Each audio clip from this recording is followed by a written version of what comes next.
Welcome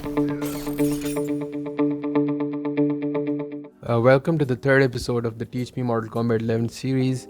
In the previous videos, we discussed the very important concept in fighting games called neutral. Mortal Kombat has neutral, but might have seen people talking about that neutral doesn't exist in Mortal Kombat 11.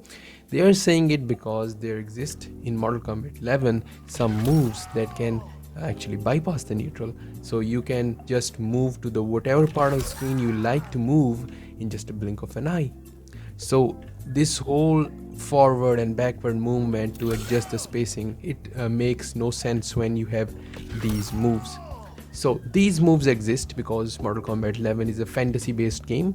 There are magical powers given to the characters, so you have to deal with it. This actually to me is something very beautiful.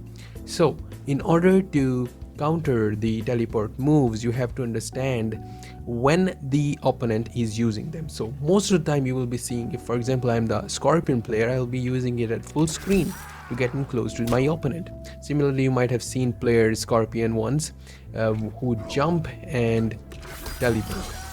So these are the common situations. You might not see players using teleport at this distance because there are other attacks that can be used effectively. So mostly you will be using the teleport in this range, this one, full screen to this far range, or during the jump.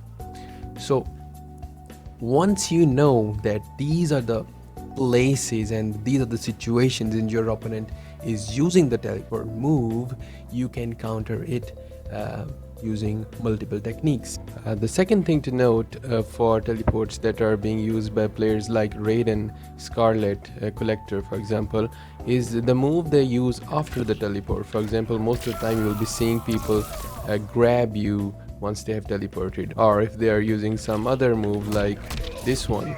So you have to note down the move and get their preference, get the idea which move they're using the most, and then counter it effectively. The third thing to note about teleports is that they have a long recovery. For example, you can see in the frame data window here that this teleport of Raiden has a recovery of 19 frames. So for 19 frames he can't do anything. I've made Raiden to jump as soon as he's performed the teleport move to just show you an idea that how much frames he has to wait before he can do even a jump. So you can use this fact and to your advantage, and you can punish the player accordingly. For example, let me show you a demo. For the purpose of demonstration, I've set Raiden to do the teleport and do 4 different things afterwards. So let's look at them one by one and see how can we counter them. The first one is that he does a teleport, pokes you, and then throws you. So the easy way to counter and probably the best way is to poke back first. So here's how you can do that. So as soon as you see that he is about to teleport, you prepare your down one and do whatever shit you like to do afterwards. The second scenario is that he does the teleport into a grab directly.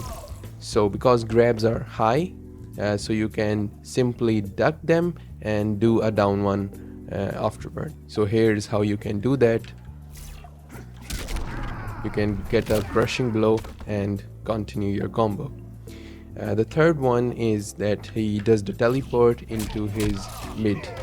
So what you can do is you can interrupt his mid using your fast jabs or pokes. So here's how you can do that. So you get the idea. The last one is that he does his teleport thing into a high to continue his combo.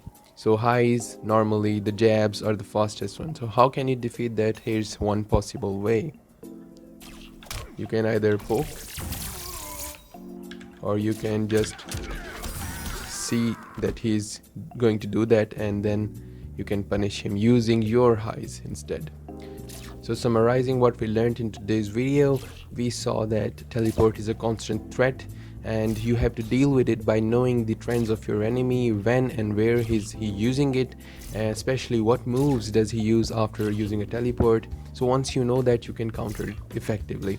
So that's it for today's video. In the next one, we'll be focusing on some more advanced concepts of neutral.